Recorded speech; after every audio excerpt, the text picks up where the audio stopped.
আল্লাহ পাক বলেন যারা ইমানদার, যারা নেক আমলওয়ালা, তাদের একটা বৈশিষ্ট্য আছে, সায়াজআলু লাহুমুর রহমানু ভুদ্দা।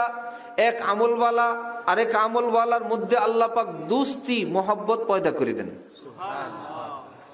খোঁজ নিয়ে জানা গেছে একজন এক আমল করেন, আরেকজনে আরেক আমল করেন, সে তাতেও খুশি, আরে আমি যেই মাওলার সে সেই মাওলার।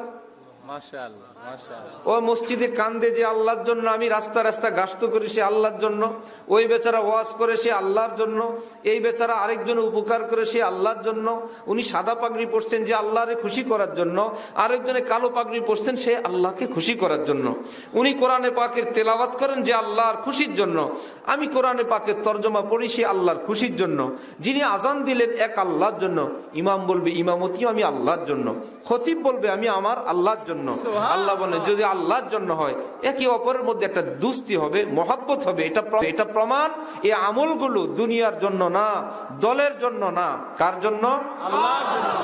মাশাআল্লাহ মাশাআল্লাহ মাশাআল্লাহ। আল্লাহর মহব্বতের আরেকটা আলামত, আমি যেই হুজুরকে ভালোবাসি এই হুজুরকে যদি আরেকজন ভালোবাসে আমার কাছে খুশি লাগে। হ্যাঁ, আমি যে হুজুরের ভক্ত এই লোক সেই হুজুরকে ভালোবাসে।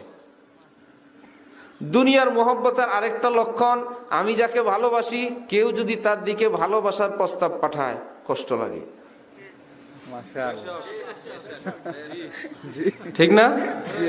দুনিয়ার ভালোবাসা, আমি যাকে ভালোবাসি তারে আর কেউ বাসতে পারবে না। আর আল্লাহর জন্য ভালোবাসা, আমি যাকে ভালোবাসি তাকে যত বেশি ভালোবাসে ততই ভালো লাগে। সুবহানাল্লাহ। আমরা যেই দলের, যেই মতের, যেই চিন্তার, যেই তরিকার, যেই পীরেরই হই না কেন, সব গোলা গেলা কি আমার পীর সাহেবের কাছে, আল্লাহর কাছে।